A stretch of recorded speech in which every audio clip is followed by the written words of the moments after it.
Olha o que Paulo diz, é bem interessante, ele diz assim, ó, não que já tenha alcançado, no caso aqui a ressurreição no contexto, ou que seja perfeito, mas prossigo para alcançar aquilo para o que fui também preso por Cristo Jesus. Irmãos, quanto a mim, não julgo que haja alcançado, mas uma coisa faço, e é que, esquecendo-me das coisas que atrás ficam e avançando para as que já estão diante de mim, prossigo para o alvo pelo prêmio da soberana vocação de Deus em Cristo Jesus. Por isso, todos quantos já somos perfeitos, sintamos isto mesmo. Opa, peraí, primeiro ele diz que não alcançou e que não é perfeito. E agora ele diz, mas nós, que somos perfeitos. O que isso quer dizer? Neste caso, Paulo está mostrando que eles não alcançaram a perfeição plena, mas eles têm vivido a luz que receberam. Eles estão ali em santificação, eles estão em processo, em aperfeiçoamento pleno de caráter. Amém? Não, peraí, agora complicou. Porque se o apóstolo Paulo, que era cheio do Espírito Santo, que curava, que escreveu a Bíblia, se depois de tudo isso ele ainda não tinha alcançado a perfeição plena que o IAG prega, se depois de tudo isso ele ainda não tinha conseguido parar de pecar, vencer o pecado completamente, como que uma pessoa que se converte ao Evangelho, faltando um dia para fechar a porta da graça, me explica, como que essa pessoa vai conseguir parar de pecar se o apóstolo Paulo, depois de toda essa bagagem, não conseguiu? Tem alguma coisa errada aí. Ou o IAG está pregando errado o que é perfeição plena, o que é vitória sobre o pecado, ou então esse texto aí da Bíblia foi adulterado. Não é possível. Eu acho que o copista lá na hora de copiar, ele se enganou. Era para escrever assim, que Paulo tinha alcançado e ele colocou que Paulo não tinha alcançado. Só pode. Ou uma coisa ou outra. E vocês do IAG pregam que existe uma incoerência tremenda na pregação daqueles que pregam a lei, mas depois fala que não é capaz de observá-la completamente. Só que vocês também são incoerentes, porque como é que vocês pregam uma perfeição, uma vitória plena sobre o pecado, se nem o apóstolo Paulo alcançou e nenhum de vocês conseguiu alcançar ainda? Tem gente que está aí há 70 anos nessa teoria de vocês e não consegue alcançar. Então, como que eu vou alcançar faltando uma semana, faltando um ano, faltando menos tempo para a porta da graça se fechar? Se eu preciso alcançar isso até o fechamento da porta da graça, como que eu vou conseguir se vocês não estão conseguindo? É incoerente também, né, não? É muita incoerência. Eu acho que é pior do que aqueles que pregam uma lei que não são capazes de seguir. Pelo menos eles estão sendo coerentes, ó. Não consegui e não é possível.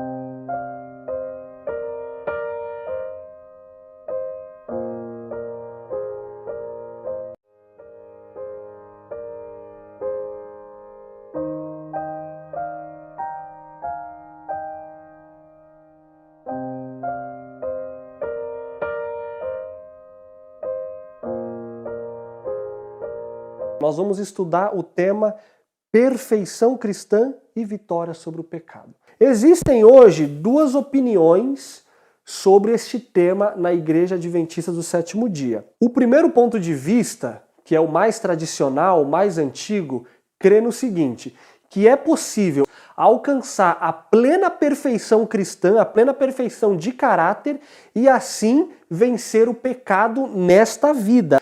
O segundo ponto de vista sobre perfeição cristã, que é a mais recente, surgiu ali em meados da década de 50, diz o seguinte, diz que a perfeição cristã ou a perfeição de caráter, nós nunca vamos conseguir alcançá-la plenamente. E, consequentemente, a vitória sobre o pecado nesta vida não será possível, tá? Será possível apenas na volta de Jesus. São dois pensamentos que militam um contra o outro. Então, isso é grande conflito. Deus, ele é justo e sua lei pode ser vivida? Ou Satanás está certo? Isso é grande conflito. Ou estou de um lado, ou estou do outro. Não existe meio termo, não existe em cima do muro neste grande conflito. Atenção, Satanás quer que você pense que só existem essas duas opções, esses dois caminhos. Mas esses dois caminhos foram criados por ele. Entendeu? São dois extremos que estão em contradição com a verdade. Mas existe um caminho de Deus. Ele está quase apagado, igual esse vídeo que eu estou fazendo aqui, ó. Tá entendendo? Está quase apagado. Porque a igreja parecia que ia cair. Mas Deus vai levantar essa igreja. Ele vai resolver essa situação. E o povo de Deus vai conseguir vencer o pecado, mesmo estando cheio de pecado. Eu vou mostrar para vocês que existe um terceiro caminho. Ok? Então fica até o final.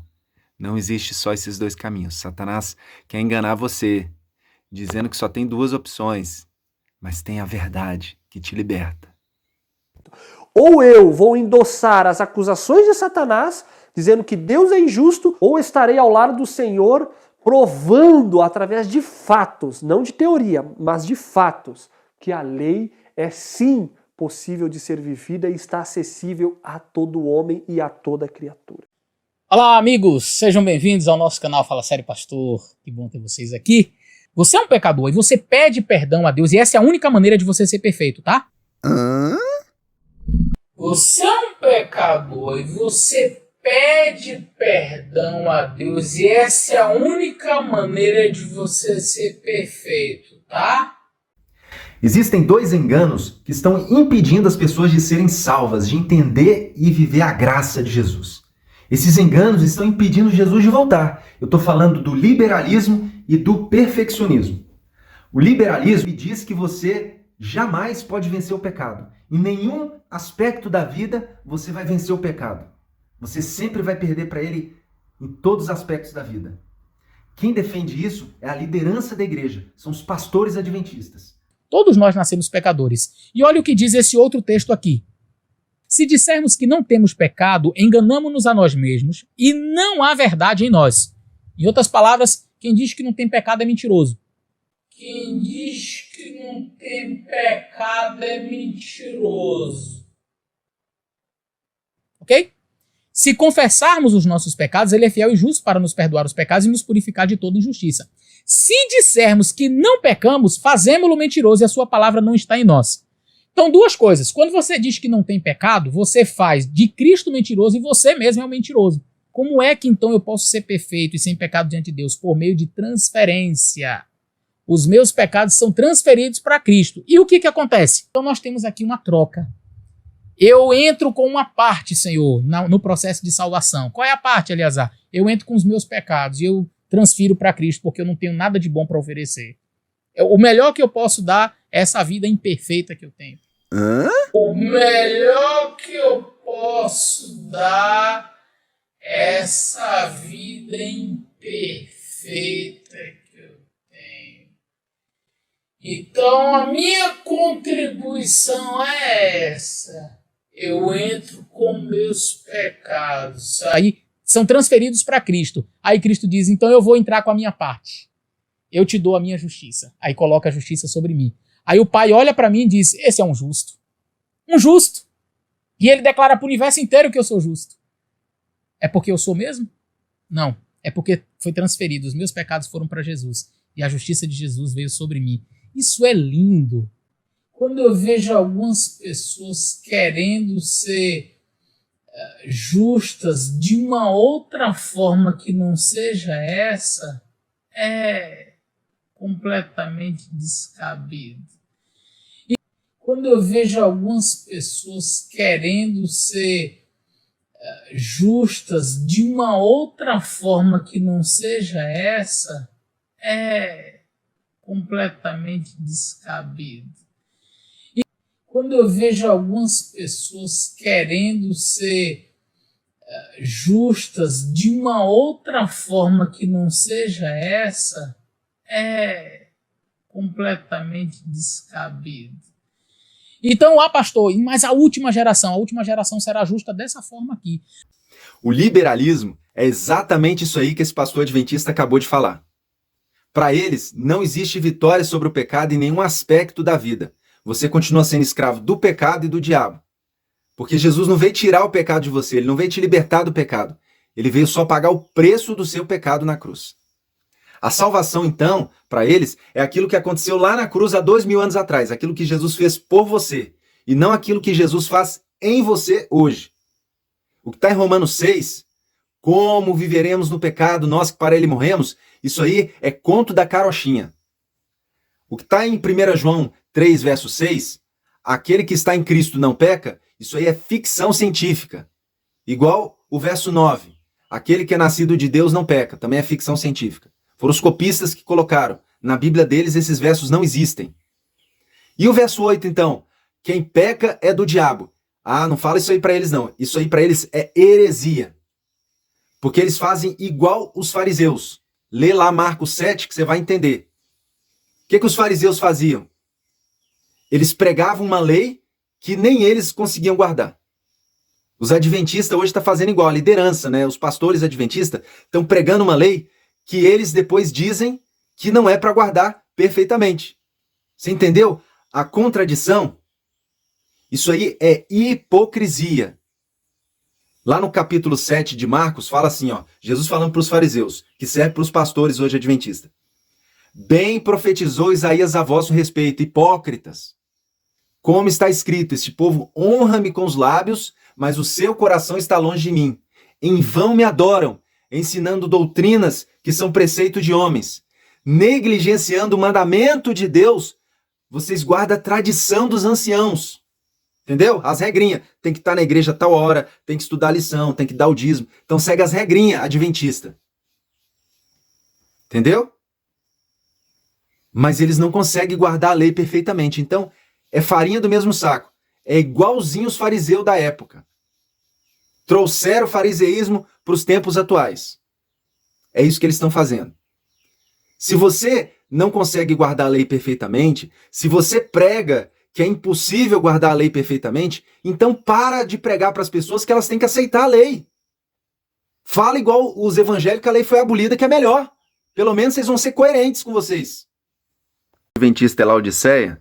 Por que ela está morna? Por que ela não recebe o Espírito Santo? Por que Jesus não volta? É porque tem essa mentira aí do liberalismo. E por isso que a igreja está morna do jeito que está. Aí Satanás viu que algumas pessoas iam entender que isso está errado, iam querer sair desse engano. Mas aí Satanás criou um engano ainda pior. Ele camuflou, ele disfarçou ainda mais o perfeccionismo dos fariseus e dos pioneiros adventistas e trouxe ele como engano ômega para o tempo do fim. Olá, graça e saúde e paz a vocês que nos assistem. Hoje dando continuidade à nossa série de Conjufe, Conversão e Justiça pela Fé, que é possível alcançar a plena perfeição cristã, a plena perfeição de caráter e assim vencer o pecado nesta vida. Que é possível alcançar a plena perfeição cristã, a plena perfeição de caráter e assim vencer o pecado nesta vida. Você conseguiu entender por que o pensamento do IAG de que nós podemos alcançar a perfeição plena ainda nesta vida está totalmente errado? É porque está em contradição com o que Ellen White fala sobre a santificação. E a verdade sobre a perfeição, ela não pode contradizer nenhum texto inspirado. Tem que estar de acordo com todos os textos inspirados, entendeu? Ellen White fala que a santificação é uma obra da vida inteira e não só de um momento. Você nunca vai poder olhar para você e falar que alcançou tudo. Quanto mais você se aproxima de Cristo, mais a sua visão vai melhorar. E você vai ver que você não alcançou tudo. Você não tem uma visão mais superficial de você. Você tem uma visão cada vez mais lúcida, cada vez mais verdadeira, que te mostra a realidade. E o primeiro texto que eu postei é claro, que você vai ver mais pecado e não menos. Você vai ver mais imperfeição e não menos imperfeição. Entendeu? Nesse sentido, você se torna cada dia mais imperfeito e não perfeito. E essa é a realidade. Você não está sendo enganado. Ali não está falando que a visão vai enganar. Pelo contrário, está falando que vai te mostrar o que de fato acontece em você. Mas se nós somos, nesse sentido, cada dia mais imperfeitos, como que eu posso alcançar a perfeição que está na Bíblia, que está nos escritos de Ellen White? Na Bíblia fala que é possível vencer o pecado, que é possível ser perfeito. No Espírito de Profecia também. Como que isso é possível, mesmo tendo pecado em mim? Mesmo se a cada dia mais eu vejo mais pecado e eu tenho mais pecado, como que eu posso alcançar a perfeição e a vitória sobre o pecado? Isso é possível? Sim, é possível. Romanos 7 vai provar para você a experiência de Paulo. Ele viveu isso. E eu vou te mostrar até o final desse vídeo, depois que eu mostrar para você as contradições que tem no liberalismo e no perfeccionismo, eu vou mostrar para você um caminho perfeito. Um caminho onde você vai conseguir vencer o pecado, mesmo estando cheio de pecado. Ok? Então fica até o final do vídeo. 1 de João 3, versículo 4, diz assim, ó: qualquer que comete pecado também transgride a lei, porque pecado é transgressão da lei. Pecado, meus irmãos, é transgressão da lei, é um ato. Eu transgredi a lei, cometi esse ato, essa ação, pronto, é pecado. Aí alguns vão filosofar, não, pecado é mais do que só uma ação, é a natureza. Muitas pessoas tentam filosofar um pouco em cima disso. Olha, pecado é mais do que ação, pecado é um estado, pecado é... Aí começa a filosofar. Grande Conflito, página 493. A nossa única definição de pecado é a que é dada na palavra de Deus. É quebrantamento da lei, meus irmãos. A única definição de pecado. A única definição de pecado. A única definição de pecado. É transgressão da lei. Não tem como correr disso, tá? Meus irmãos, a única definição de pecado. A única definição de pecado. A única definição de pecado é transgressão da lei. Não tem como correr disso, tá? Para você que ainda não entendeu por que esse texto é tão importante para o IAG e para os demais perfeccionistas, é porque esse texto ele é a base de todas essas heresias deles que chega na perfeição plena.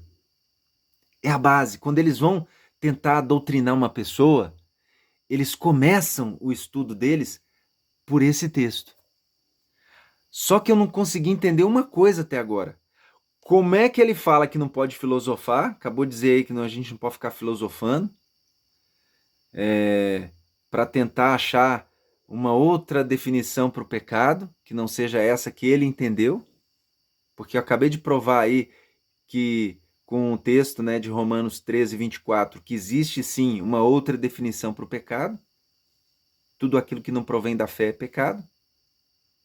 Fé é a palavra de Deus. Fé vem pelo ouvir a palavra de Deus. Então tudo que não está de acordo com a palavra de Deus é pecado. E quem é a palavra de Deus? Jesus. Entendeu? A lei representa o Pai. A palavra representa Cristo. Então, quando você vai contra a Trindade, contra Deus, você está pecando. Entendeu? Acabei de fazer uma outra definição aí, ó. Mas eles querem só uma definição. Eles querem só aquele texto. Agora, eu não entendi por quê. Como que aquele texto lá prova? Aonde que está naquele texto lá que o pecado é uma ação decidida contra a lei de Deus? Queria entender isso. Isso eles não conseguem explicar. Eles só pegam aquele texto lá, aí eles começam a filosofar. Tá igual aquele pessoal dos 4.000 anos, né? Você já viu aquele pessoal dos 4.000 anos, 6.000 anos? Eles pegam textos isolados de Ellen White que fala que a Terra só vai ter 6.000 anos de pecado, que de Cristo para cá tem 4.000 anos. Aliás, de Adão até Cristo tem 4.000 anos, então agora deu mais 2.000, puf, já sei mais ou menos quando que Jesus vai voltar. Nem o anjo, nem o filho sabe, mas ele já sabe. Igual os evangélicos, né? Pega aquela tradução de Jesus da lei, que Jesus interpreta a lei como sendo amar a Deus sobre todas as coisas e ao próximo como a ti mesmo. Aí eles falam, ó, não tem mais 10 mandamentos, agora é só 2. Só que eles esquecem, só que eles não viram que lá em Deuteronômio, lá no Antigo Testamento, tá a mesma interpretação da lei. Então Jesus, ele só repetiu o que já estava declarado no Antigo Testamento. Se a lei foi abolida por causa disso, então precisa abolir a lei lá atrás, lá no Antigo Testamento. Tá vendo? Então você não pode pegar um texto, tirar do contexto e começar a filosofar. Você tem que pegar todos os textos sobre aquele assunto, aí você vai ter uma verdade quando ela estiver em harmonia com todos os textos. Entendeu? A verdade de Deus, ela harmoniza os textos. Ela não pode ter contradição com nenhum texto. Tá, mas aonde está escrito, você que é IAG, aonde está escrito nesse texto da definição do que é pecado, de que o pecado é uma ação decidida, que eu tenho que decidir pelo pecado. Aí desse texto aí, eles vão lá para o nascimento perfeito. Eles começam, através desse texto, eles dizem que a gente nasce perfeito igual Cristo, sem pecado. Aí a gente peca, aí a gente se torna pecador, aí depois que a gente alcança a perfeição plena, a gente volta no estágio de Cristo. Sem pecado de novo, o pecado é arrancado de nós. Igual quando a gente nasceu. Impressionante, né? Se fosse assim, a gente não ia poder nascer nesse mundo, porque Deus seria injusto de deixar uma criança perfeita nascer nesse mundo. Ué, como é que Deus faz um negócio desse? Se a criança não tem pecado, ela tem que nascer no mundo sem pecado, né? Faz mais sentido. Deus seria um carrasco se fizesse isso, colocar um ser puro aqui nesse mundo. Cristo é diferente, porque ele quis, né? Para nos salvar. Certa vez eu vi um líder até que eu admiro, acho muito inteligente, gosto muito da sua exegética. Ele afirmou o seguinte, que é impossível viver a lei perfeitamente. Que mesmo no meu interior, mesmo que eu não cobice, no meu interior eu estou cobiçando. Mesmo que eu não minta nas palavras ou diante das pessoas, eu tento blefar e tal. Sabe? Isso é um argumento satânico, meus irmãos. Argumento demoníaco é o de vocês aí do IAG. Da onde vocês tiraram que o coração do homem é puro? Da onde vocês tiraram que a gente nasce perfeito, sem pecado? Que a gente só se torna pecador quando comete o primeiro pecado? Será que vocês não leram Romanos 5, verso 19, não?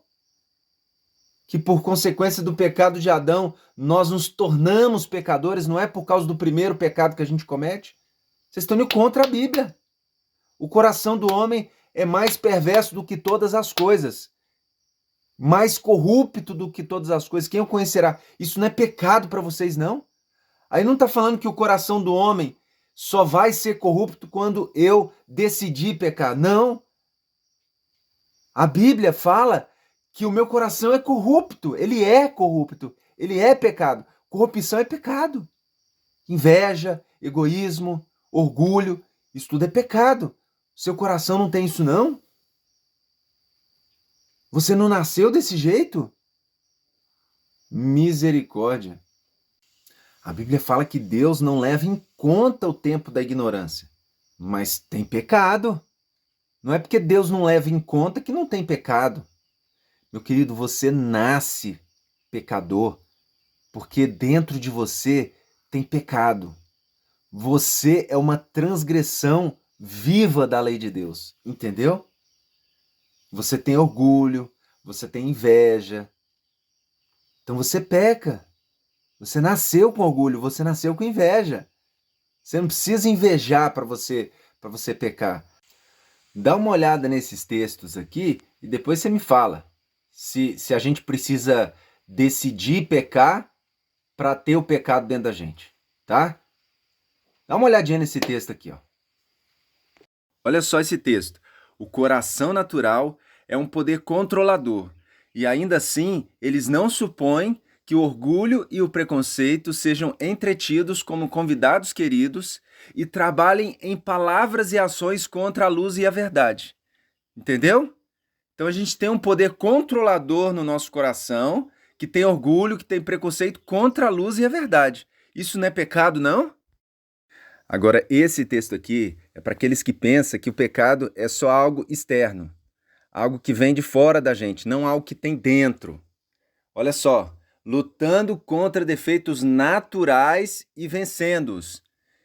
Aqui está falando desse preconceito que a gente leu lá atrás, do orgulho, da vaidade, tudo isso tem dentro da gente. A gente tem que vencer isso. Não é só vencer os ataques de Satanás externos, as tentações. Tem que vencer aquilo que nós somos. Temos que lutar contra o nosso próprio eu pecaminoso. É o que Paulo fala em Romanos 7. O bem que quero, esse não faço, mas o mal que detesto é esse que eu faço. E se faço isso, já não sou eu que faço, não é ele que faz. É o quê? É aquele pecado lá atrás do texto anterior que a gente leu, que é controlador, que tem vida própria. É o orgulho, é a vaidade, o preconceito que vive em nós, que a gente tem que lutar contra eles. É algo que está dentro, entendeu? Agora, esse texto aqui é forte. Ele explica muita coisa também do comportamento daqueles que são perfeccionistas. Você já viu que o perfeccionista ele é meio seco? Ele não tem amor, né? Não tem vida. Por quê? Não pode habitar um amor profundo no coração de quem? Daquele que não reconhece sua pecaminosidade.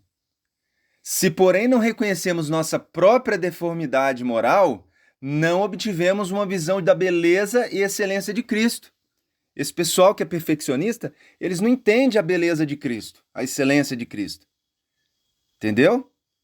Eles não têm amor. Por quê? Porque não reconhece a deformidade moral.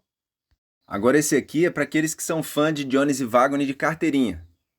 Vocês não falam que tem que seguir tudo que eles falam, que foi aprovado por Ellen White? Por que vocês não seguem isso aqui então? Através não de nossa própria culpa, mas pela desobediência de um homem, através do pecado de nosso próprio pai Adão, todos nascemos pecadores. Justamente como por intermédio do nosso nascimento natural, herdamos pecado e fraqueza. Agora olha esse. Todos os homens são pecadores por natureza. Ué, por que vocês não seguem isso aqui? Vocês não falam aí nas pregações de vocês que tudo que Jones e Wagner falou foi aprovado por Ellen White? Que ela assinava embaixo de tudo? Então vocês têm que seguir isso aí também, ué. Não é só o que vocês querem, não. Agora esse aqui é para aqueles que ainda não conseguiram entender que tudo que Ellen White falou é palavra de Deus, que tem só a Bíblia como regra de fé. Olha só, andávamos nos desejos da nossa carne, fazendo a vontade da carne e dos pensamentos. E éramos, por natureza, filhos de quem? De Deus? Não, da ira. Então, você nasce filho da ira, filho de Satanás, do diabo, entendeu? Hello? Como que você nasce sem pecado?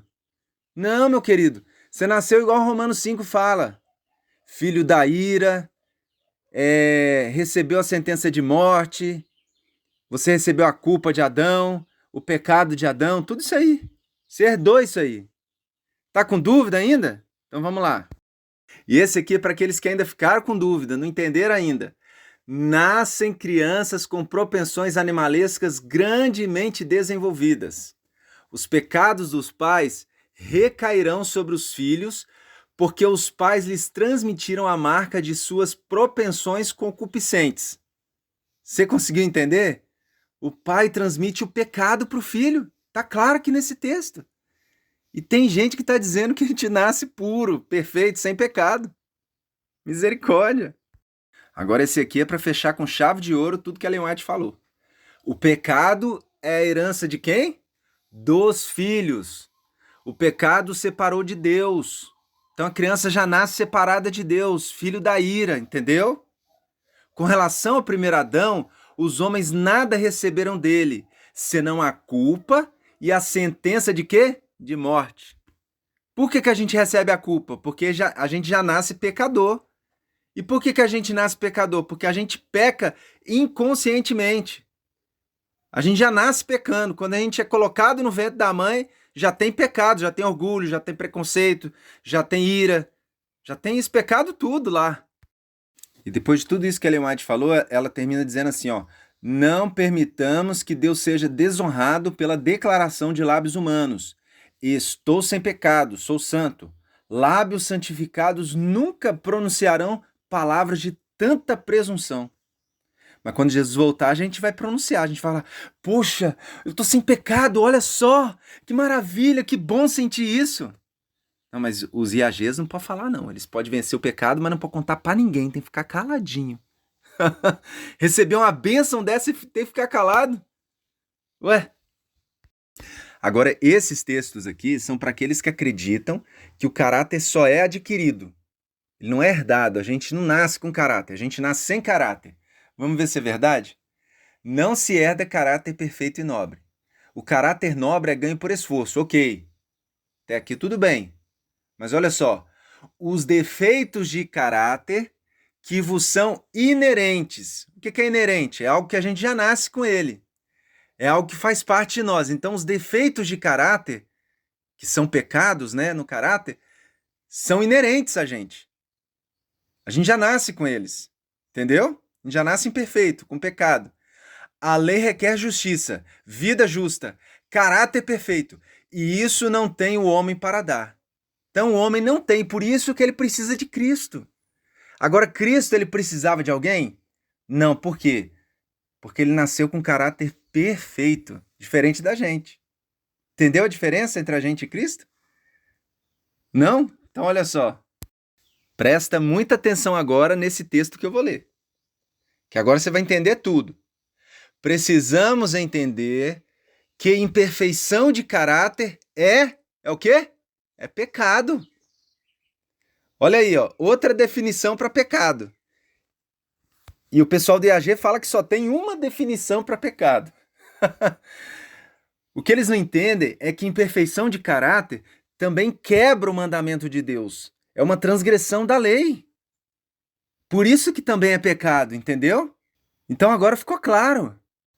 Se a gente nasce com um caráter cheio de defeitos e erros, então a gente nasce, de acordo com esse verso que a gente acabou de ler, com o quê? Com pecado. Porque defeitos de caráter é o quê? É pecado. Entendeu? Mais um texto inspirado da palavra de Deus através de Ellen White, para aqueles que se acham, para quem acha que pode alcançar essa santidade plena, essa perfeição plena aqui na terra antes da volta de Jesus. Se contemplem no espelho da lei de Deus, ao verem o vasto alcance de seus reclamos e compreenderem que ela opera como prescrutora dos pensamentos e intenções do coração, não se presumirão de estar sem pecado. Entendeu? Quanto mais você se aproxima de Deus, mais você vê que você é pecador, não que você está sem pecado. Agora, esse texto aqui é para quem entende errado o que 1 João 1, verso 8 e 10 fala. Porque muita gente do IAG fala que a gente não pode falar que está sem pecado, porque seria uma presunção. Os versos de 1 João só estão dizendo que não pode falar que está sem pecado, mas pode alcançar. Vamos ver se é verdade? Se dissermos que não temos pecado, diz João, não se excluindo de seus irmãos. Então, João, quando escreveu aquilo, ele ainda tinha pecado. Tá entendendo? Por que eu não posso falar que estou sem pecado? Por que, João, que eu não posso falar que estou sem pecado? Então agora veja o motivo que João dá para eu não poder dizer que estou sem pecado. Porque enganamo-nos a nós mesmos e não a verdade em nós. Se dissermos que não pecamos, fazemo-lo mentiroso e a sua palavra não está em nós. Isso está em 1 João, capítulo 1, verso 8 e 10. É perfeição de caráter plena. Esse tipo de perfeição de caráter plena, nós cremos que a última geração conseguirá atingir esse estágio. É a pessoa que consegue obter toda a luz disponível aos homens e vivê-la. Então, da mesma maneira que Jesus venceu, nós também podemos vencer. Da mesma maneira que Jesus venceu, então me explica esses textos aqui. Nós também podemos vencer. Como é que a gente vai vencer como Cristo se a gente nasceu diferente dele? O homem caído é legalmente cativo de Satanás, tá aí, ó. O homem tem a tendência natural, nasceu assim. Qual que é a tendência que ele nasceu? De seguir as sugestões de Satanás. E Jesus? Jesus não. Jesus tinha uma inclinação para o que era direito. Sua inclinação para o que era direito era uma contínua satisfação para seus pais. Tá aí, ó. Então a gente não pode vencer igual. Se a gente é diferente, a gente não pode vencer igual. Precisa de uma estratégia diferente pra gente. Ainda não entendeu? Ficou com dúvida? Então, olha só esse outro texto aqui, ó. É um irmão em nossas fraquezas, mas não em possuir idênticas paixões. Sua natureza recuava do mal. A nossa, ela vai para o mal. Ela é atraída para o mal. A dele não, a dele recuava do mal. Entendeu a diferença? E aí, tá com dúvida ainda? Então olha só esses outros textos aqui, ó.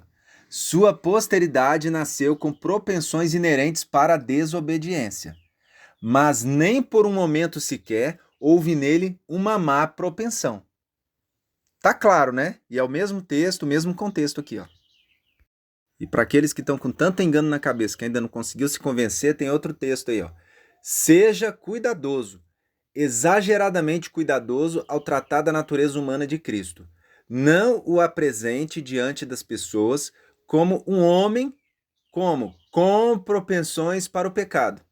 Ele é o segundo Adão. Entendeu? Então a gente não pode dizer que Jesus é igual a gente, não, que ele nasceu igual a gente. Isso está errado. Antes da queda, Adão não tinha princípio corrupto, ele não tinha propensão corrupta ou tendência para o mal. Era diferente da gente. E Cristo? Tá aí o texto, ó. Cristo é chamado segundo Adão. Ele começou onde o primeiro Adão começou. Entendeu? Cristo não veio para vencer como nós, ele veio para vencer como Adão antes da queda. Você tem que parar de querer vencer como Cristo, porque a vitória dele era muito maior que a nossa. Se você tentar fazer o que ele fez, você vai se lascar. Você não vai conseguir, você vai perder. Agora eu vou apresentar para vocês o que para mim é o texto mais convincente, né, que Jesus era diferente de nós. Porque aqui mostra que Cristo tinha a natureza espiritual igual a de Adão antes da queda. Nós não. Olha só como é que tá claro aqui, ó. Ele venceu Satanás na mesma natureza. Qual natureza? Sobre a qual, no Éden, Satanás obteve a vitória.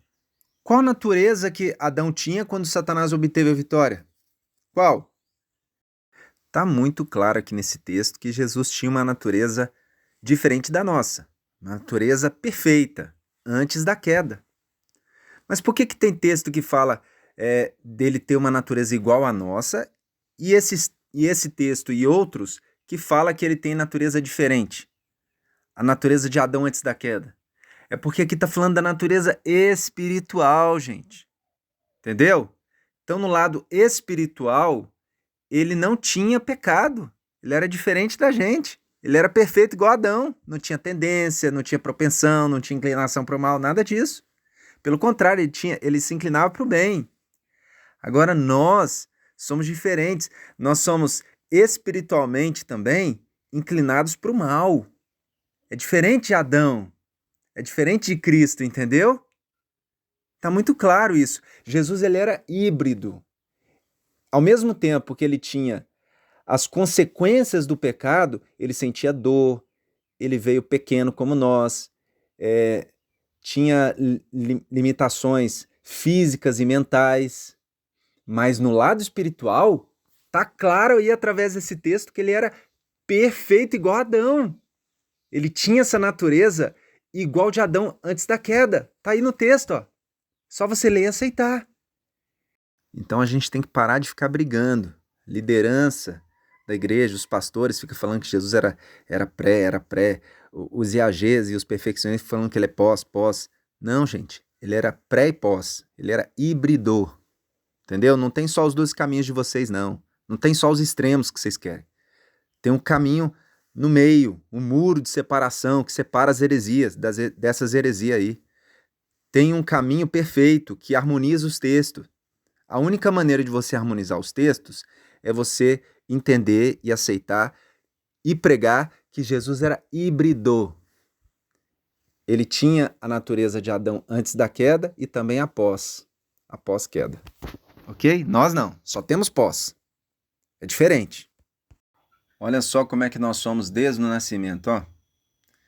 Tendências herdadas, tendências para o mal, as tendências corruptas são transmitidas. Essa é a nossa realidade. Ó. Agora, olha só que texto poderoso. A natureza humana não pode resistir senão a uma limitada porção de prova e experiência. A natureza de Cristo, porém, possuía maior capacidade para o sofrimento. Olha só, Cristo era mais forte que a gente. Interessante, né? Tá com dúvida que Cristo é mais forte que você? Então leia aí, ó. A sua excelência de caráter era o quê? Superior à do homem caído. Entendeu? Ele já nasceu com esse caráter perfeito. Nós não. Eu já provei para vocês que a gente nasce com caráter imperfeito. Aí a gente luta para conseguir um caráter perfeito como o de Cristo. Mas a gente nasce diferente. Essa aqui é a situação do ser humano quando nasce. É impossível escapar do abismo do pecado. Por isso que a gente acaba pecando. A gente nasceu pecador. Nosso coração é mau. Não podemos mudá-lo. O pendor da carne é a inimizade contra Deus. Entendeu? A gente precisa, desde o nascimento, de um Salvador, de um Cristo. Cristo não. Cristo ele tinha acesso direto ao Pai desde o nascimento. Agora, olha só esse texto. Lê esse texto e me responde se Jesus também tinha esse homem natural aí. Se ele já nasceu assim naturalmente. O homem natural não aceita as coisas do Espírito de Deus. Não pode entendê-las. Cristo nasceu assim também? Misericórdia. Olha só esse texto aí, ó. Tudo que o ser humano possa fazer sem Cristo está poluído pelo egoísmo e o pecado. Tá vendo? Nós somos isso aí, ó, egoísmo e pecado. A gente nasce assim. É tudo que a gente pode fazer sem Cristo. Cristo não. Quando ele nasceu, ele não podia só pecar e ser egoísta. Por isso que desde pequenininho ele dividia, ele compartilhava, pensava mais no próximo do que nele mesmo. Agora, esse para mim é o texto mais importante de todo o estudo, porque ele conclui tudo, né? Ele faz uma conclusão. Olha só que lindo esse texto.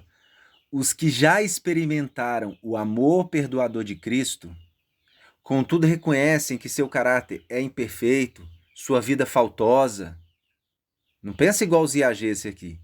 E chegam a ponto de duvidar se seu coração foi renovado pelo Espírito Santo.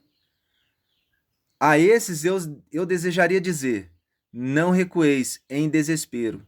Mesmo quando somos vencidos pelo inimigo, não somos repelidos, nem abandonados ou rejeitados por Deus.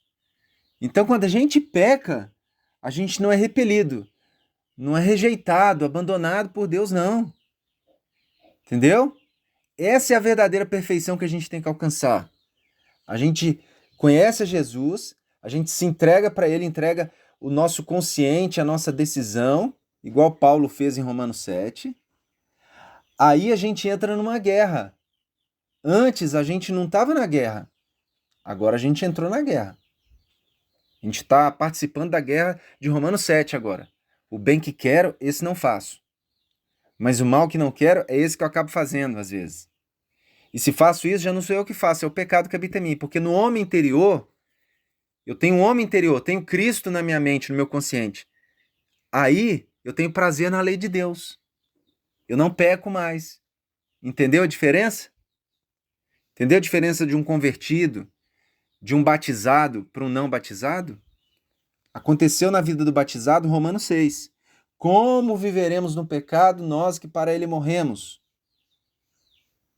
Eles agora são perfeitos no consciente, na decisão. Eles têm prazer na lei de Deus. Cristo habita ali neles. E Cristo não sai quando eles pecam, quando eles erram, não. É o que o texto está falando aí, ó. Mas depende do pecado, né? Eu vou mostrar para vocês que não é também todo tipo de pecado agora que a gente pode cometer. Porque em um aspecto, no consciente, a gente não pode pecar mais. Entendeu? Isso é perfeição cristã. Essa é a perfeição plena e absoluta que a gente pode alcançar aqui na Terra antes da volta de Jesus. É no consciente, é na razão. Você não pode mais optar pelo pecado, querer o pecado. Você não pode mais fazer o pecado, decidido. Entendeu? Agora sua decisão é sempre por Cristo. Você pode errar ainda, mas é quando é inconsciente. Você não quer pecar, mas acaba caindo, porque você nasceu assim. Então esse pecado, Deus não te abandona, Deus não te deixa. Ele continua com você. Agora, olha esse outro pecado aqui, o que acontece se você cometer ele, ó, o pecado consciente. Olha só esse texto aqui, ó. Esse aqui é o pecado que Deus aparta de você, que Deus não permanece em você, ó. Se ainda atendemos à iniquidade em nosso coração, se nos apegarmos a algum pecado consciente, o que acontece? O Senhor não nos ouvirá. Ele só vai ouvir a gente quando? Depois de termos reparado todas as faltas de que temos consciência, poderemos crer que Deus atenderá às nossas petições. Entendeu? Então esse pecado consciente aqui, ele te separa de Deus. Ele tira você da perfeição plena. Ele tira Jesus do seu consciente. Você fica sem Deus, separado de Deus, igual quando você nasceu. Igual antes de você conhecer Cristo. Então você precisa se arrepender, é o caso lá de Davi. Né? Davi estava ali perfeito, tendo Cristo no consciente, na decisão. De repente, ele abandonou aquilo. Ficou perdido. Sem Cristo, sem Deus, sem lei. Ficou no pecado. Mas aí ele se arrepende, se batiza, faz um rebatismo, né? Se batiza novamente e entra novamente para a perfeição plena. Agora ele decide só por Cristo novamente. Tá salvo, tá justificado. Agora a gente chegou no X da questão. Eles rodaram, né? Essa heresia aí, ela roda nos enganos, textos isolados para chegar aí. O objetivo final é ser igual a Deus. Porque esse foi o objetivo de Satanás lá no céu, né? Ele não se contentou em ser anjo.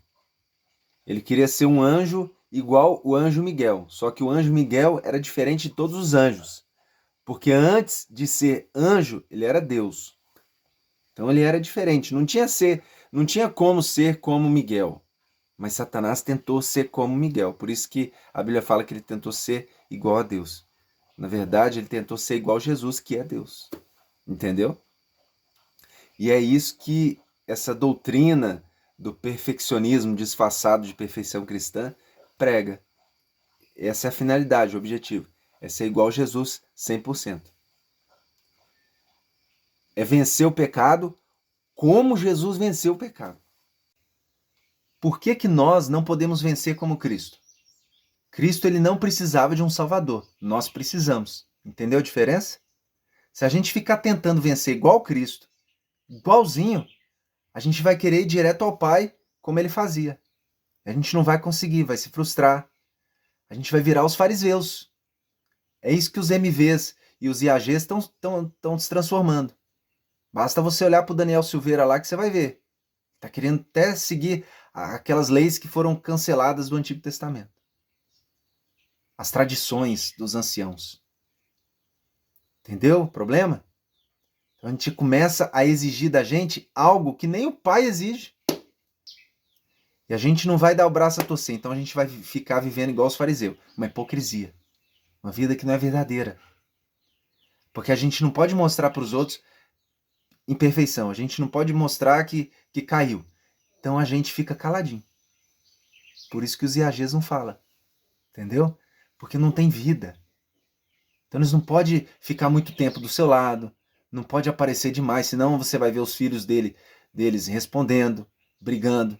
Você vai ver eles discutindo. Então eles não podem transparecer isso para você. Que eles são pecadores. Tá entendendo o problema? Então a gente precisa vencer o pecado. Mas através de Cristo e não como Cristo. Cristo venceu o pecado já sendo perfeito. Nós precisamos vencer o pecado sendo imperfeitos. Tá entendendo a diferença? Mas você vai ver os textos aí, você vai entender. Quando você vê os textos que eu preparei para você, do Espírito de Profecia da Bíblia, aí você vai entender como que isso funciona exatamente, na prática, ok? Mas eu vou te mostrar textos agora que fala diferente disso. Cristo, ele venceu de um jeito que a gente não pode vencer. De um jeito que eu e você jamais iremos vencer. Muitas vezes as pessoas querem vencer através do braço da carne.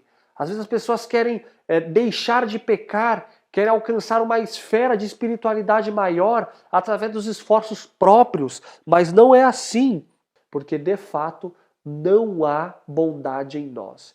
Porque de fato não há bondade em nós. A nossa natureza ela é caída, inclinada ao mal. Essa é a nossa natureza. A nossa natureza ela é caída, inclinada ao mal. Essa é a nossa natureza. Esse é o Aquiles. Esse é você. Não tem como fugir disso. Vocês entenderam por que é contraditório esse pensamento dele agora? Se ele fala que acredita que nós somos inclinados para o mal, como é que ele pode falar que Cristo era igual a nós quando nasceu? É porque para eles, essa inclinação para o mal, Cristo também tinha. E isso não é pecado. Entendeu o problema? Então, quando eles não entendem o que é inclinação para o pecado, que isso é pecado, eles cometem dois erros. Primeiro, colocar Cristo igual a nós. Falar que ele também tinha inclinação. Vocês viram claramente nos textos que eu mostrei que isso não pode fazer, né? A gente não pode colocar Cristo como uma pessoa inclinada para o mal. Ele se inclinava para o que era bom, se inclinava para o bem. Está tão claro aí nos textos, mas eles não conseguem enxergar esses textos. Para eles, o que importa é os textos que eles separaram para eles. Entendeu o problema? E segundo problema, eles colocam que eles nasceram santos, sem pecado, mesmo tendo uma inclinação para o mal. Mas você ser inclinado para o mal não é pecado? Eu já provei para vocês que isso é pecado. Os defeitos de caráter que são inerentes, que a gente nasce com eles, são pecado. Já mostrei. Essa inclinação, já mostrei textos para vocês que a gente recebeu do Pai, não só inclinação, mas pecado. Tendências são pecados. Está nos textos que eu mostrei para vocês. Só vocês voltarem um pouquinho aí e analisar de novo que vocês vão ver que já está provado. Então, é uma contradição isso que eles falam que acreditam. Eles não acreditam na inclinação, porque a inclinação é pecado. Todo aquele que entrar na cidade de Deus pelas portas de pérola fá-lo-á como vencedor. E sua maior conquista, olha só, a sua maior conquista terá sido a do próprio eu. Existe uma citação do Espírito de Profecia que diz assim, que a maior luta que o homem tem que travar é a luta de vencer o próprio eu. Muito estranho vocês acreditarem nesse texto de Ellen White e de que a maior luta nossa é contra o próprio eu. Muito estranho. Por quê? Porque vocês não acreditam que a gente tem pecado em nós. Vocês acreditam que o pecado é só algo que vem de fora. É uma tentação de Satanás, é algo que vem de fora. Não é algo que tem dentro da gente. Então, se a gente não tem coisa ruim dentro, se a gente não tem pecado dentro de nós, por que a nossa maior luta vai ser contra o que tem dentro da gente? Isso faz sentido no meu entendimento. Porque eu acredito que a gente nasceu com pecado. Não é só uma inclinaçãozinha, não. É egoísmo, é inveja, é orgulho. Tudo isso está dentro da gente. É o que nós somos, de fato. O que Satanás faz externo, por que é menor do que isso que vive em nós? Porque é só uma incitação, é só um lembrete de que a gente tem pecado em nós. Entendeu? Ele só mostra pra gente, olha aqui, eu tenho coisas para oferecer para você se sentir livre. Porque liberdade para nós é viver o pecado. Por isso que a gente tem facilidade, inclinação para o mal. Entendeu por que inclinação é pecado? Por que a gente tem inclinação para o mal? Por que a gente é inclinado, como eu mostrei num texto aí, a atender a voz de Satanás, não a voz de Deus? É porque o nosso corpo é pecado, ele gosta de ouvir Satanás. Já que nós somos inveja, nós gostamos de ver inveja, de sentir inveja. Então, Satanás só lembra pra gente. Lá de fora de nós, ele fala assim, ele mostra a plaquinha, olha aqui, ó. Tá aqui, ó o que você é aqui. Então ele só vem com um espelhinho mostrando que a gente é. Entendeu? Por isso que a nossa maior luta é contra aquilo que está dentro de nós e não fora. Não faz sentido você acreditar nisso, você que é do IAG. Porque vocês não acreditam que pecado vive em nós, só fora de nós. Entendeu? Então para de se contradizer. É o que eu falei lá atrás também. Pelo menos sejam coerentes com aquilo que vocês pregam e acreditam. E muitas vezes nos chega uma pergunta, que na minha opinião é uma pergunta antibíblica e muito maldosa. As pessoas que não creem em perfeição cristã, elas perguntam assim, olha, você que crê nessa mensagem, você já se tornou perfeito? Você já venceu o pecado em sua vida? Meus irmãos, que pergunta maldosa, que pergunta antibíblica. Eu queria finalizar lendo Jó. Em Jó, no capítulo 1, Moisés diz assim de Jó, no capítulo 1, versículo 1. Havia um homem na terra de Uz, cujo nome era Jó. Era este homem íntegro, reto, temente a Deus e desviava-se do mal. No original, reto significa perfeito, tá? Então aqui são acrescentados 4 adjetivos a Jó, 4 qualidades. E no versículo 8, Deus diz o seguinte, agora é Deus falando, a opinião de Deus. E o Senhor disse a Satanás, observaste tu, meu servo Jó? Porque ninguém há na terra semelhante a ele. Jó, ele foi um homem único em sua geração, único. Inclusive é um tipo da última geração. E Deus continua. Ele é um homem íntegro, reto, temente a Deus, que desviava-se do mal. Essa era a opinião de Deus e a opinião de Moisés quanto a Jó. Ele era um homem íntegro, reto, temente a Deus e que desviava-se do mal. Eles não param. Eles não param de se contradizer. Tá no sangue. Tá na heresia deles, né? Já que a heresia tem muita contradição mesmo.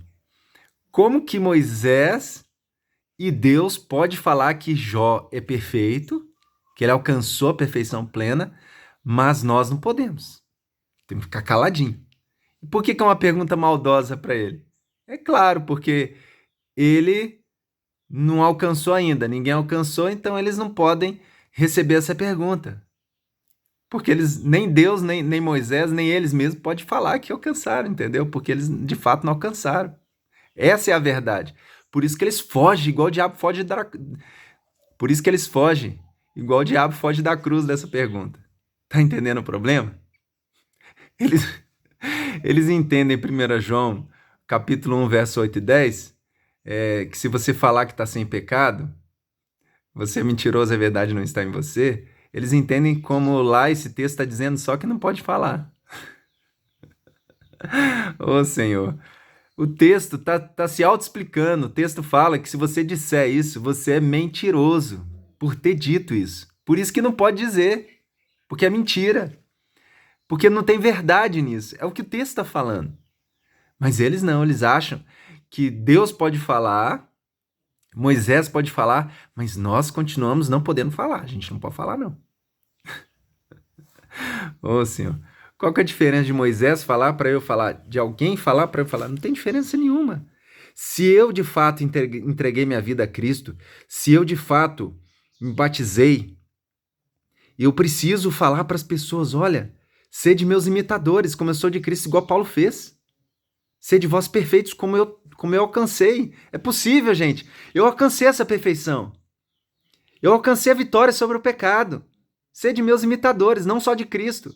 Vocês têm que ser meus imitadores, como eu também sou de Cristo. É isso que Paulo estava falando o tempo todo. É isso que ele falou em Romanos 6. Como viveremos no pecado, nós que para ele morremos? Paulo está se incluindo. Eu já morri para o pecado, gente. Hello, vamos lá, IAG. Pode falar, o Paulo falou em Romanos 6. Como veremos no pecado nós que para ele morremos? Eu venci o pecado. Desde já está reservado para mim o quê? A coroa da justiça. Paulo falou. Ele sabia que ele estava salvo. Ele declarou a salvação dele. Ele declarou que ele tinha alcançado a perfeição. Mas vocês continuam insistindo, dizendo que não pode falar. Misericórdia. Se arrepende. É muita contradição, é muita heresia. Tem muita contradição nessa heresia de vocês. Agora, qual era a opinião de Jó sobre si? Quando olhamos aqui em Jó capítulo 9, no versículo 20, nos diz o seguinte: se eu me justificar, isso é Jó falando dele mesmo, se eu me justificar, a minha boca me condenará. Se for perfeito, então ela me declarará perverso. Se for perfeito, não estimo a minha alma, desprezo a minha vida. Meus irmãos, isso é vitória sobre o pecado. Isso é perfeição cristã. Jó não tinha nada de si. Sabe por quê? Porque Jó estava morto. Porque não vivo mais eu, mas Cristo vive em mim. Se, por acaso, esse corpo aqui vencer o pecado, não foi o Aquiles, mas foi Jesus. Então, meus irmãos, se um dia vocês me perguntarem, Aquiles, você venceu o pecado? Não, eu não venci o pecado. Desprezo a minha vida, desprezo a minha alma, sou um trapo de imundícia. Se alguém alcançar tal esfera de santificação, Jesus alcançou por ela. A palavra de Deus se cumpriu nele. É assim que é a justiça pela fé, justificação pela fé. Não é o Aquiles que faz, mas é Jesus que faz no Aquiles. Tá bom, Aquiles. Então eu vou fazer a pergunta do jeito que você está querendo. Cristo já venceu o pecado em você? Cristo já alcançou a perfeição plena dentro de você ou ainda não? Se isso ainda não aconteceu, a culpa é dele ou é sua? Porque se é ele que faz, por que ainda não aconteceu? Por quê? Se é Cristo que faz, não tinha que ser igual Romanos 6 fala, no batismo? Quando a pessoa conhece a Cristo e decide por ele, entrega tudo para ele, aí a pessoa já fica perfeita? Já vence o pecado completamente? Não teria que ser assim? Porque na Bíblia está escrito que tudo eu posso naquele que me fortalece, né? Tudo posso. Eu não posso pouquinho, eu posso muito. O que vocês não entendem é que Jó só disse aquilo dele, de que ele não tinha alcançado a perfeição, pelo mesmo motivo que Paulo, em Filipenses, ele também faz o mesmo. Primeiro ele fala que alcançou, como você já leu aí atrás o texto, né? Depois ele fala que não alcançou a perfeição.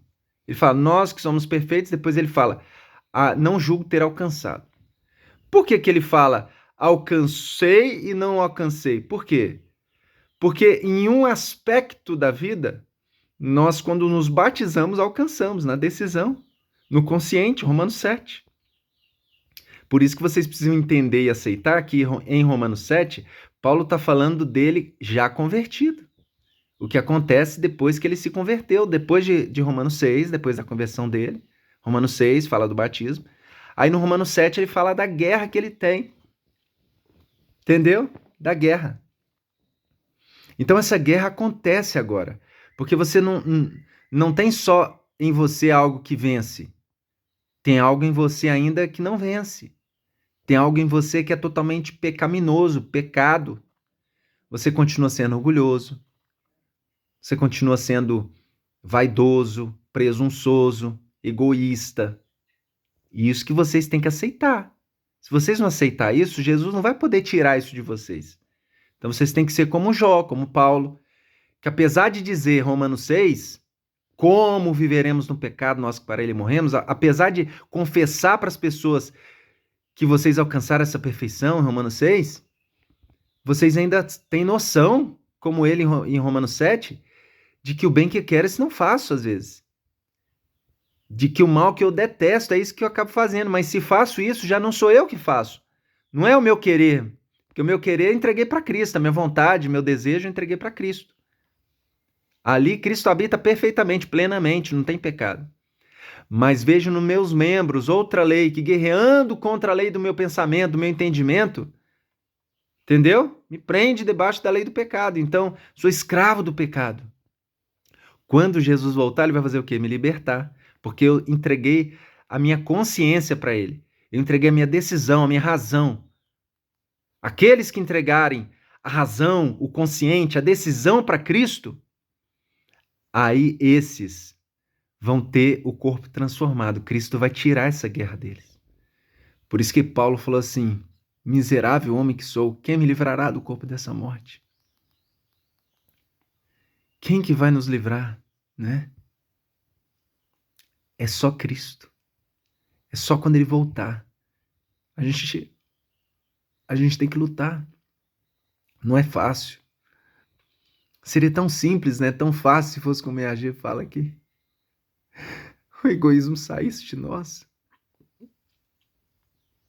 Mas não sai. Né? A depressão, o estresse. É por isso que a gente sofre. Essa é a angústia de Jacó. Essa é a angústia. Para de pregar que a gente não tem pecado em nós. Para de pregar para as pessoas que a gente não vai ter egoísmo quando aceitar Jesus, porque isso é mentira. A gente continua sendo egoísta. A gente continua sendo vaidoso, presunçoso, arrogante, cheio de ira. Entendeu? Por isso que quando a nossa boca abre, acontece o que Jó falou, a gente fala besteira às vezes, fala que não deve falar. Por isso que é uma luta. Quem dera se acabasse a guerra, como vocês falam, vocês são mentirosos. Nunca teve isso na Bíblia. Quem que parou de ter guerra?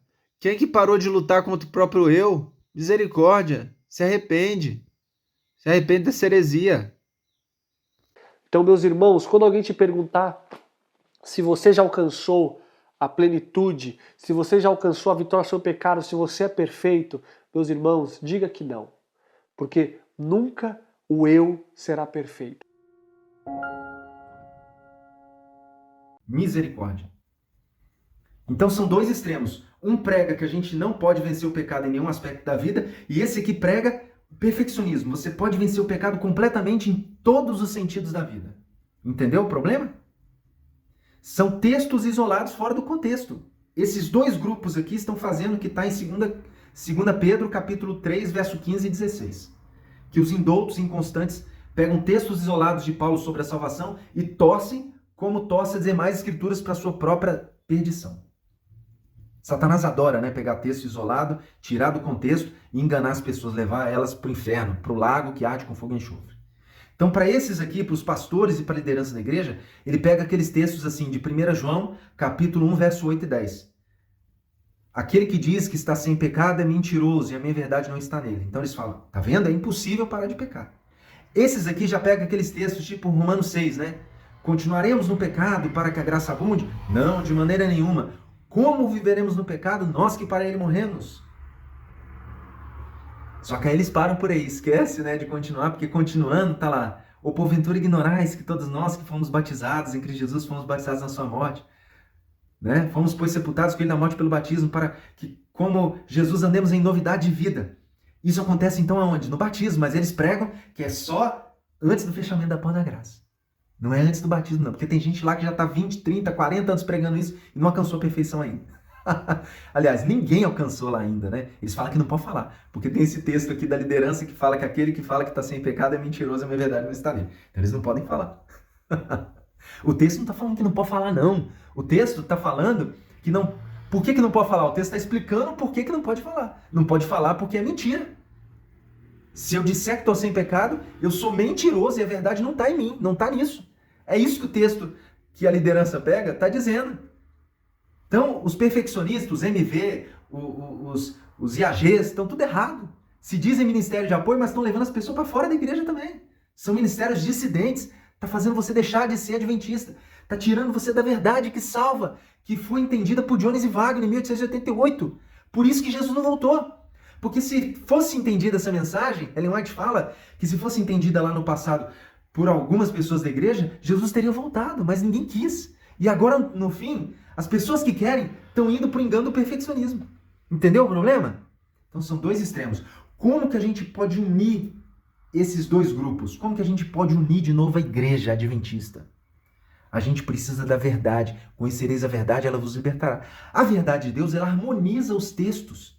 Ela vai conseguir unir esses dois grupos porque ela vai harmonizar. Ela vai conseguir encaixar as peças do quebra-cabeça desses textos que falam de vitória sobre o pecado e com esses textos que falam de não vitória, de derrota para o pecado. Entendeu? A gente vai começar lendo Romanos 7. Porque apesar dos perfeccionistas dizerem que Paulo não era convertido em Romanos 7, eu vou provar para você que ele era convertido e Paulo conseguia ser convertido mesmo tendo o pecado habitando nele. Como que Paulo conseguia isso? Vencer o pecado mesmo tendo o pecado dentro dele. Então, olha só. Prova de que Paulo era convertido em Romanos 7. O próprio Paulo explica o que significa ser convertido. Quem não é convertido é inimigo no entendimento. Ela não é convertida. Está aqui em Colossenses capítulo 1, verso 21. Olha o que diz. A vós também, que noutro tempo éreis estranhos e inimigos no entendimento. Então, aonde que as pessoas, nós éramos inimigos antes de conhecer Jesus? No entendimento. Entendeu? Pelas vossas obras, mas agora, contudo, vos reconciliou. Aonde que ele reconciliou a gente? No entendimento. Ok? Então, quem é convertido, quem venceu o pecado, ele não é mais inimigo no entendimento. Ele tem paz agora no entendimento. Ok? Ele tem Cristo habitando aqui no entendimento. E foi isso que aconteceu com Paulo. Olha só que interessante o que Paulo fala da sua experiência de conversão. Em Romanos 7, Paulo não era mais inimigo de Deus no entendimento, mas amigo. Assim que eu mesmo, com o entendimento, sirvo a lei de Deus. Romanos 7, 25. Então, Paulo aqui não tem como ele ser inimigo de Deus, não tem como, em Romanos 7, ser como os IAGs estão pregando, como os MVs. Não tem como Paulo não ser convertido aqui. Paulo já era convertido. Porque ele tinha o entendimento. Porque no entendimento ele servia a lei de Deus. Por isso que ele era convertido. Entendeu? Glória a Deus. Mas vamos continuar aqui. Os membros são inimigos, mas o entendimento amigo. Por isso Paulo está em guerra contra si mesmo. Então ele está em guerra contra si mesmo. Essa guerra está aqui no capítulo 7, verso 23. Mas vejo nos meus membros outra lei, que batalha contra a lei do meu entendimento. Então existe uma guerra. O entendimento, como está entregue para Cristo, ele foi batizado. Romanos 6 aconteceu na vida dele. Ele não peca mais no entendimento, né? Cumpriu Romanos 6 aqui nele. Então ele serve a lei, sirva a lei, verso 25, no entendimento. Por isso que existe uma batalha. Né? Existe uma batalha de Jesus que está no entendimento, com os membros dele. Ou seja, é consciente batalhando contra o inconsciente, ok? E para você ter mais certeza disso, eu peguei outro texto aqui, 2 Coríntios 4,15, que fala assim: por isso não desfalecemos, mas ainda que o nosso homem exterior se corrompa. Olha só que interessante, o homem exterior está representando o quê? A mesma coisa lá de Romanos 7, né? Os membros, aqui é chamado de homem exterior, entendeu? Então os membros lá em Romanos 7, aqui, homem exterior. Então o homem exterior, ele ainda pode se corromper, ainda tem pecado, porque Paulo fala: o bem que quero, esse não faço. Entendeu? Mas o mal que não quero, esse que eu acabo fazendo. E se faço isso, já não sou eu, mas quem que faz? É o pecado que habita em mim. Então, mas olha só, o homem interior, então no interior, contudo, se renova de dia em dia. Então mesmo que ainda que o nosso homem exterior se corrompa, que peque, é isso que está falando o texto. Contudo, o interior, o entendimento, se renova a cada dia. É isso que está falando. E o que isso traz para a gente? Isso traz isso aqui, olha a consequência dessa guerra. Por você estar nessa guerra do homem interior com o homem exterior, o que vai acontecer? Porque a nossa leve e momentânea tribulação produz para nós um peso eterno de glória muito excelente. Glória a Deus! Glória a Deus, então existe um peso excelente de glória. É pesado, a cruz está pesada, tá?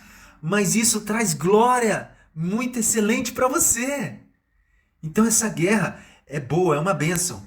Você conseguiu entender? Romanos 7 chama você e eu a viver como Paulo, na guerra, na batalha. Você precisa deixar a palavra de Deus entrar na sua decisão. Você decide pela vontade de Deus na sua palavra. Você não vai comer carne no tempo do fim. Você vai morar no campo onde Deus quer, depois de 1888. Você vai fazer o que está no Antigo Testamento, no Novo Testamento e nos escritos de Ellen White. Você vai entender que Ellen White é palavra de Deus. Você vai aceitar todos os escritos de Ellen White, não só parte dos testemunhos. Entendeu? Aí, quando você aceitar, quando você falar, eu aceito, eu vou viver custe o que custar, eu vou viver tudo que está revelado nos testemunhos, no Antigo, no Novo e nos livros de Ellen White. Eu vou colocar eles no meu entendimento. Eu só vou viver pela fé na palavra, no entendimento. Eu não vou fazer mais a minha vontade. Quando você se converter dessa forma, quando você se batizar assim, a palavra de Deus vai lavar você. Então você vai conseguir seguir a lei perfeitamente no entendimento. Vai se cumprir Tiago capítulo 2, 24 na sua vida. Verificais que uma pessoa é justificada por obras. Então o processo de justificação de salvação, existe obras também, mas não da lei. Obras da fé. Ele está falando da fé viva. Entendeu? Ele está falando a mesma coisa que Romanos, Paulo em Romanos, capítulo 3, verso 28. Paulo fala lá que a salvação, a justificação... concluímos que o homem é justificado pela fé, sem as obras da lei, independente das obras da lei. Mas Paulo está falando das obras da lei. Tiago não está falando de obras da lei, Tiago está falando de obras da fé. Então, Tiago está falando que essa fé de Paulo, de Romanos 3, 28, é cheia de obras da palavra. Por isso que em Romanos 1,16, Paulo fala assim, não me envergonhe do evangelho, porque é o poder de Deus para todo aquele que obedece, para todo aquele que crê. Se você obedece, você tem obras da fé. E é isso que nos salva. São as obras da fé. Aí você foi justificado pelas obras da fé. Agora você vai receber o quê? O que está em Romanos 2,13. Os simples ouvidores da lei não são justos diante de Deus, mas os que praticam a lei que são justificados. Ou seja, quem é justificado vai praticar a lei, mas não pela própria força, mas pela palavra. Por Cristo que está vivendo em você mediante a fé na palavra. Você está obedecendo a palavra e aí você obedece a lei, você recebe a lei, é um fruto de obedecer a palavra, entendeu? As obras da fé, que é a obediência à palavra, te dão a lei. Isso mesmo, você recebe a lei como um presente, porque a palavra vai te ensinar como guardar a lei, né? Ela vai falar para você, você vai morar em tal lugar, isso vai te ajudar. Você vai comer tal coisa, isso vai te ajudar. Você não vai fazer isso. Vai para a esquerda, vai para a direita, pula, tem um buraco. Então você vai conseguir. Você que é cego, você não consegue ver a lei de Deus, ela é perfeita. Né? Os anjos conseguem, porque eles enxergam, mas você não consegue. Mas aí Cristo pega na sua mão e fala, Pablo, a lei está para a esquerda, aí você vai para a esquerda. A palavra de Deus fala, vai para a direita, aí você vai para a direita. Pula, aí você pula. Come isso, aí você come. Mora na roça, não mora na cidade no tempo do fim, aí você mora na roça. Então você vai seguindo os passos de Cristo, você vai deixando Cristo viver. Não é mais você que vive, Cristo vive em você. Então você tem a guerra. Ao mesmo tempo que no consciente você alcançou a vitória sobre o pecado, você vive a lei, você pratica a lei perfeitamente, né? Quando você batizou, você venceu. Você decidiu pela palavra, por obedecer a palavra plenamente, você venceu. Então você já está salvo. Agora você vai se santificar, você vai começar a limpar, porque agora vai ser como uma horta o seu corpo, né? Já viu que na horta está sempre crescendo erva daninha? Você poda hoje, amanhã tem erva daninha, você poda de novo, aí você planta as frutíferas, aí planta os legumes, aí você vai cortando as ervas daninhas, você vai jogando veneno nas pragas, né? Veneno natural, né? Tipo aquele... pirolenhoso, extrato pirolenhoso. Você joga extrato pirolenhoso nas plantinhas para protegê-las das bactérias, né? Das doenças, dos predadores. Você tira mais erva daninha, então todo dia você tem que fazer. Se você deixar lá e falar, já alcancei a vitória, aí enche de erva daninha, não pode. Então você tem que estar sempre podando, é a santificação. Por isso que é o trabalho da vida toda. Enquanto você estiver vivo, você vai ter que lutar contra o pecado. Porque o pecado ainda está nos seus membros. Você vai continuar pensando coisa errada, tendo emoções erradas. Você vai ter atitudes erradas às vezes. Você, sem perceber, quando você percebe, ou então às vezes você nem percebe. Você chega em casa, sua esposa fala: Pablo, você fez isso, não podia, aquilo tá errado. Aí você: não, tá certo, tá errado. Aí, poxa, pior que é mesmo, eu errei. Você nem percebeu que você errou. Você teve uma atitude errada, mas nem percebeu. Entendeu? Então esse pecado, Cristo pagou ele na cruz. Então você não precisa se preocupar, Cristo já cobriu você. Então quando fechar a porta da graça, você pode até cometer esse tipo de pecado, entendeu? Esse pecado inconsciente. Por quê? Porque o seu entendimento já venceu, você já tem a vitória no entendimento.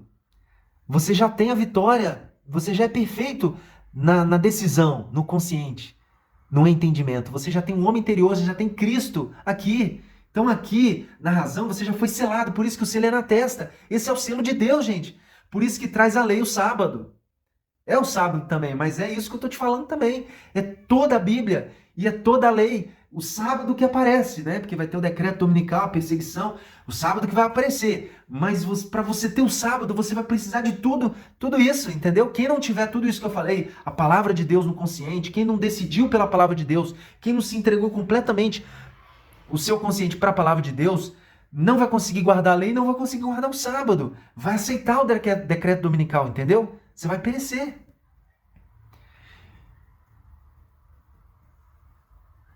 Que você, meu querido, entregue o seu consciente, o seu entendimento para Cristo, para a verdade.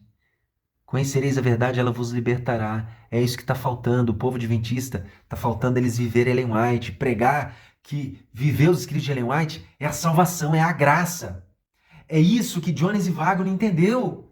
Que nós somos salvos pela graça, pela fé. Não é mérito nosso. Porque os fariseus, porque os pastores, vou te mostrar como é que faz parte da mesma raiz. Tanto a liderança da igreja, os pastores e a liderança que está pregando o liberalismo, como os IAGs, os MVs, né, os ministérios de dissidentes se dizem de apoio, que são perfeccionistas, todos eles têm a mesma raiz, ó, as duas raízes que tem, né? Qual que é a primeira raiz? Eles têm a raiz de que o que salva são as regrinhas. Então eles fazem, né? Porque se você não é salvo pela palavra, pela regra de Deus, por Jesus, se você não é salvo pela palavra, pela fé na palavra, então você vai ter que criar regras. Como os fariseus, eles não guardavam o mandamento de Deus. Marcos 7 fala que eles jeitosamente rejeitavam o preceito de Deus para guardar a própria tradição. Eles não tinham a lei de Deus, porque eles não tinham a palavra. Eles cerraram Isaías ao meio, né? Decapitaram Paulo. Eles mataram o povo de Deus, os profetas, aqueles que tinham a verdade. Então eles rejeitaram o espírito de profecia, igual os adventistas, a liderança está rejeitando os escritos de Ellen White. Entendeu? Eles rejeitaram Isaías igual a liderança rejeita Ellen White. Tanto a liderança da igreja quanto os ministérios dissidentes, tanto o liberalismo quanto o perfeccionismo estão pregando que quem vai transformar você, quem vai te salvar, quem vai te mudar, quem vai fazer você ser perfeito, é um poder que vem do alto sobrenatural, que incorpora em você o Espírito Santo. Aí você agora vai fazer só o que o Espírito Santo manda, você não vive mais, é o Espírito Santo literal. Não existe isso. O Espírito Santo não vai entrar em você e não vai te mudar. Você tem que se entregar para Cristo, você tem que se entregar para a palavra. Aí sim o Espírito Santo vai te mudar, só se você se entregar para a palavra. Entendeu? Não é assim, ó. Eu escutei já a pregação do pessoal do IAG, do MV, né? E o pessoal da liderança, dos pastores, é a mesma. Eles falam assim, ó. Olha, você não precisa se preocupar, porque você tem que orar, você tem que buscar comunhão. Os dois pregam a mesma coisa, que tem que buscar comunhão. Aí o Espírito Santo vai entrar em você e de repente você vai ver que não sente mais vontade de comer carne. Aí você vai parar de comer carne. Entendeu? É a mesma pregação. Aí você vai orar, Deus vai te dar recurso, vai te dar fé, vai te dar poder e você vai pro campo, porque agora Deus te deu tudo. Assim é muito fácil. Então, é só todo mundo, então, falar, ô Senhor, me salva. Aí Jesus já morreu na cruz. Entendeu? Ô Jesus, me faz ser santo. Aí Jesus te faz santo. Não é assim a salvação, porque se fosse assim, todo mundo seria salvo. Todo mundo estaria salvo, mas não é. A pessoa precisa viver a palavra. Entendeu? A fé vem pelo ouvir a palavra de Deus. Então você precisa ouvir, precisa praticar a palavra de Deus.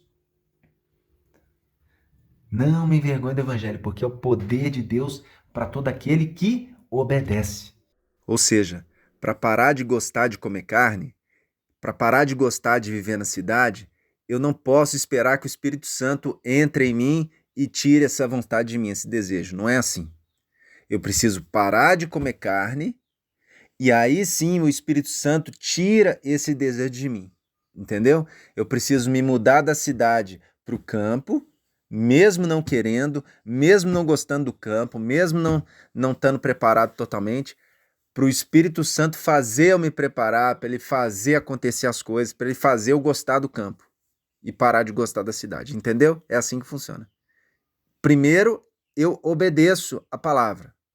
Depois o Espírito Santo age. Se você entendeu essa verdade e quer se libertar desses dois extremos que estão impedindo Jesus de voltar, né? Se você quer viver a graça de Deus, vamos orar então. Senhor Deus, muito obrigado por essa verdade que nos liberta do perfeccionismo, do liberalismo. Nos une, Senhor, une a tua igreja, nos ajuda a viver a tua palavra. Ilumina ainda mais o nosso consciente, o nosso entendimento com a tua verdade. Nos liberta ainda mais, faz esse Cristo que vive em nós crescer, o nosso conhecimento da tua verdade crescer, aumenta a nossa fé, Jesus. Eu te peço essas bênçãos, eu te peço que o Senhor liberte mais pessoas, que faça essa mensagem chegar a outras pessoas que estão te buscando, que elas possam também ter a oportunidade de conhecer essa verdade. Eu te peço em nome de Jesus. Amém, Senhor Deus. Amém.